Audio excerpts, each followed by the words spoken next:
No, Yeah. for nothing. Yeah. That's why everybody thought he was dead. Yep. And he laid in the rubble like, well, I ain't got to breathe. I can just lay here until the opportune moment. Yeah, that was smart though. Yeah, But yeah, it was. and that's so that right there, all of that we talking about is the issue that I have with Dragon Ball. I love that show. Probably everybody's first or second anime, to be honest, right? That's like your training wheel anime show. Yeah, especially in our demographic, like as You know what far I'm as our saying? age bracket, like that's got to be one of the pioneers of anime for you. Like niggas was rushing home from school, and waking up Saturday morning to watch Gohan try to fucking train with Piccolo in the woods because Goku abandoned his ass as a terrible father. Yeah. You know what I'm saying? And I'm huh? about to say, but let's be real. That's the first time that a black dude Piccolo actually took somebody else's kid. You You know what I'm feel me? saying? And not leaving his. You know what I'm saying? So See, that's that's what cool. I'm saying. We ain't no deadbeat fathers around here. By the time Progress, my Gohan nigga. was like eating T-Rex tail steaks, nigga, we was like, yo, nigga lit out here.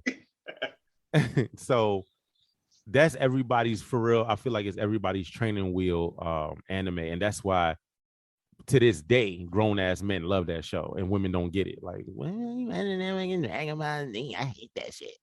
Why are they yelling? Like, why are they yelling? Because that's how you summon the power.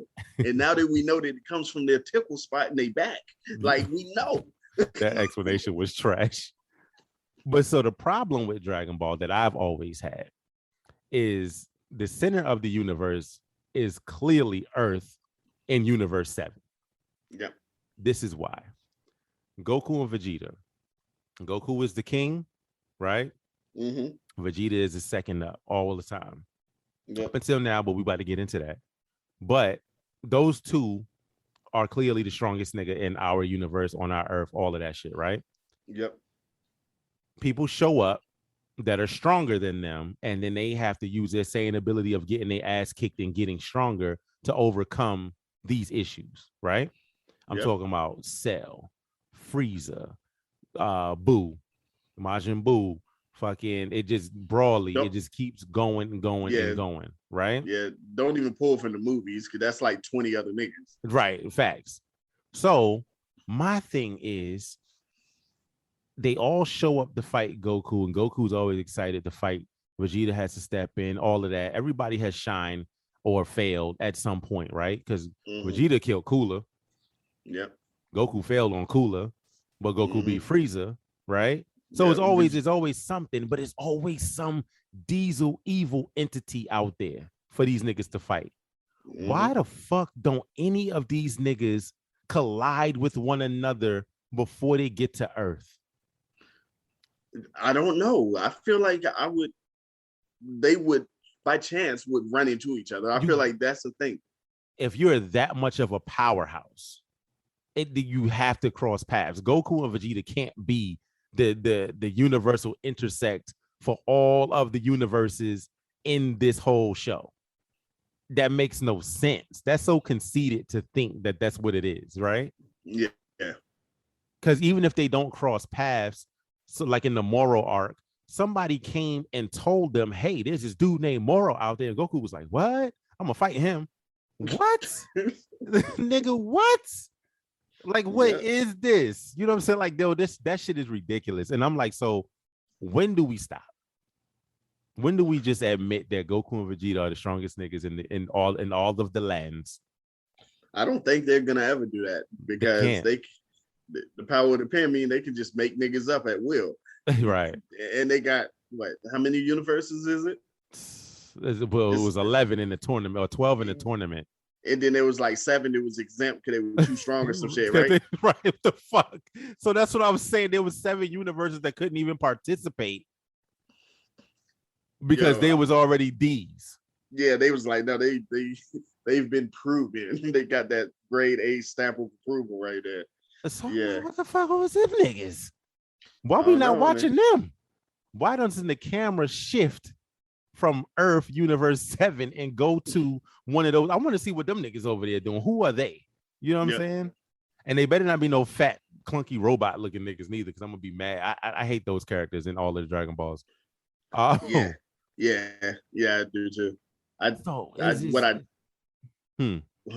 What I don't want to see is Goku and Vegeta go to one of those 7 universes to start kicking ass. Like them niggas obviously is supposed to be super OP. And so that's like, if you don't even have to participate in a tournament because you have proven yourself, what the fuck is Goku and Vegeta gonna do? Not a damn thing. Fuse and turn to Gogeta. Let's just throw Vegito in the trash. He's my favorite fusion character up until recently. But let's take him and put him in the trash where he belongs, since they want to just retcon his whole thing. Yeah, they nerfed the Patara earring, so it's like that nigga is useless now. Yo, and for people who don't know what the standard was in Dragon Ball Z for the Patara earrings, it was supposed to be a permanent fusion between two forever. Between two beings that are similar in power. And that's why Vegeta didn't want to do that shit, because he was like, I'm not trying to be a part of you forever. Right. And it's supposed to last forever, and that character gets all of the stat boosts that like a Gogeta would get with the 30-minute fusion, but he can train and he has his own potential. So he can get stronger. He's a brand new existing being. Yeah, he's not Goku or Vegeta. He is Vegito. He's not a combination. He's a completely different character. Facts. You know what I'm saying? And then they said that, guess what? We're going to give it the fusion dance limitation of 30 minutes, but let's give him a limitation on his power consumption also. So the stronger the moves he used, the less time he has. And so I was like, yo, what? Yo, just throw this nigga away then. Like, if you didn't want him to be popular, let's just throw him away. Just never have him do it again. If you didn't want a Vegito to be a beast, just say that. Somebody lost a backgammon bet, and it was like, all right, I guess we're gonna just kill Vegito off. And then they gave it to Gogeta, because we used to argue about who was the best fusion, and the main thing was the 30-minute limit. But in those 30 minutes, they could do what the fuck they want to do. As Gogeta. And you saw that in the Broly movie, because they handed that nigga his whole ass. Not taking nothing away, because he was sticking with them, and he was literally a Super Saiyan 1. Yeah. That's the only credit that I give Broly in that movie, because the ass whipping that Gogeta put on him was like 25 minutes long, epic. These niggas broke they animated the fuck out of that shit too. Yeah. Yo, that's crazy. That animation was so fire. Yeah, wasn't that what was supposed to happen with Beerus when Goku and Vegeta fought? I mean, when Goku fought Beerus in space. Yeah, where they punched, they supposed to crack reality like Broly and Gogeta did. Yeah, no, and they didn't even do it. Nah, but them two did. Strong. Right, exactly. So they did it. And so the only thing I give Broly, because like I said, they could have killed him. I feel like Vegeta was trying to kill him too. No, Vegeta tried to kill him in water. Like, he was definitely gonna kill him. He definitely Goku was like, Vegeta, no. And he was like, what a waste. And this is why I always love Vegeta, dog. Like, if you go back, remember I sent you that joint. It was that meme of the body counts. Yeah. And they have Vegeta standing on the mountain of all of the niggas he killed in the whole Cell saga, the Frieza saga. He has like 40 bodies, easy. Yeah. Goku has like 5. Yo, he killed most of the main guys. Like, most of he pretty much killed all the runts. Like, anybody that wasn't like the main boss in the fight, Vegeta probably killed them. The whole Ginyu Force. Yep. Every single one of them. The whole Ginyu Force. You know what I'm saying? Like, Vegeta is an assassin. And that's why I always fuck with him, because he takes shit serious. He goes into the fight and he's like, okay, this nigga's this nigga's that. All right, I got a strategy. His only problem is that goddamn pride, man. That anger and that pride. And then they get together and this nigga starts taking back-to-back L's every single time, bro. Yeah. And that pisses me off to no end. Like, he gotta have a weakness. It never fails, yo. This nigga say, yo, I'm strong. I'm stronger than you. Oh, you got another form? Fuck it. I'm going to let you get these because I can still beat you because I'm these now. Oh, my God. All right, man. But are you that much more these than him? Like, I need you to take them, like, from where he was to where he is with one android. Are you that much Diesler than him for the next one. Like, are you? Yeah, that's the problem. And he doesn't learn his lesson at all. No. Because I'm living. I finished the granola thing. I'm all caught up in the manga, and I'm like, oh, still making the same mistakes, huh, Vegeta? Yeah. But always criticizing Goku for wanting to play with niggas. You know what I'm saying? Yeah, he's like, Goku's too soft. Just finish him, Kakarot. You're stretching it out too long. Go all out now. Which makes sense. I'm like, damn, this nigga's absolutely right. Just go Ultra Instinct and fuck him up. Like, why are we even doing this? Yeah. But then he doesn't do it. He doesn't listen to his own advice. So it's hilarious, man. It's hilarious. But at least he got a whole transformation out of it. What is it? The ultra ego based on his pride.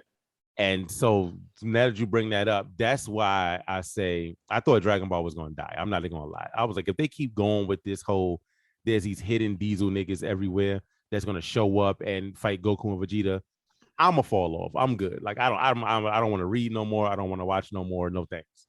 But now they're doing this thing where they introduced the angels. They introduced the gods of destruction. They treated them like they was there the whole time. No, they were not. But they introduced them and they made it cool. Whis and the rest of the angels are ridiculously strong. Like way stronger than Beerus, Goku, and everybody else. Like there's no question about it. So I know at some point one of them is going to become corrupted, and they're going to have to fight this like they're beyond gods at this point. Right. Which is weird on the show. It's like angels are higher than God. Yeah. In that show. So I know that's going to be the end game. It has to be. The angels walk around in Ultra Instinct at all time. Yep. That's crazy. In a perpetual state of Ultra Instinct, just body and mind is one. Like, yeah, that's crazy. Dope. That's so fire. Goku struggles. Now I got a question for you. Mm-hmm.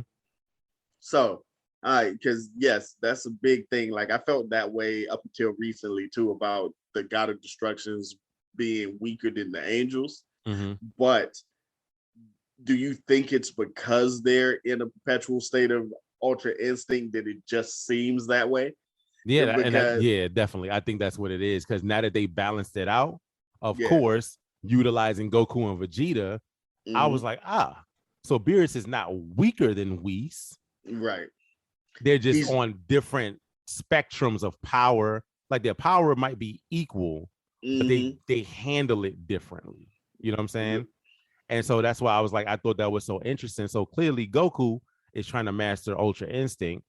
He's struggling because he only could do it when his life is on the line. You know what I'm saying? Yeah. Whis is like, yo, you just like y'all did back when you turned Super Saiyans, you was walking around with the blonde hair. You have to be in Ultra Instinct at all times. Goku was like, that's harder than it looks. You know what I'm saying? So I like the fact that he don't got it down. Like he's struggling. Yeah. Vegeta said, man. So Beerus is like, Vegeta, why aren't you over there training? That nigga said, Ultra Instinct ain't my style. He was like, you know what? It doesn't suit you. Let me show you something. Took a rock and blew that shit up. Vegeta was like, whoa, what's that? You know what I'm saying? Yeah. And so now this nigga Vegeta starts going this God of Destruction route, which makes mad sense. It does. He's mean. He was a bad guy. He's still a bad guy inside. He just got a family and shit now. You know what I'm saying? He got things to live for. He's got things that mellowed him out. You know what I'm saying? Yeah. Like he's not as high strung, and his pride doesn't make him mass murder. But he is still in there. It's still in him. So that's why I was like, I love this route that they took. So now he was fighting a character that brings the ultimate form of this new training he's been doing out. And he said, oh yeah, God of Destruction taught me this. I'm dubbing it Ultra Ego. And I'm like, oh shit. So that's dope. So Vegeta has a form that Goku doesn't have, and Goku could do something that Vegeta can't do. And it's not that carbon copy bullshit that they've been doing since the Frieza arc. Which that's dope. That they finally separated their powers and their skill sets. Yep. Like, because I'm gonna be honest, I was a little tight that this nigga. I love Vegeta. I'm gonna say that first and foremost. He's dear to my heart. I have a type. So pick your anime, and the character that reminds you of Vegeta is probably my favorite character in the show. Just 1000%. Keep it. So, but shit, what was I about to say? Oh, All right, cool. So he's got the alter ego, but it's never been proven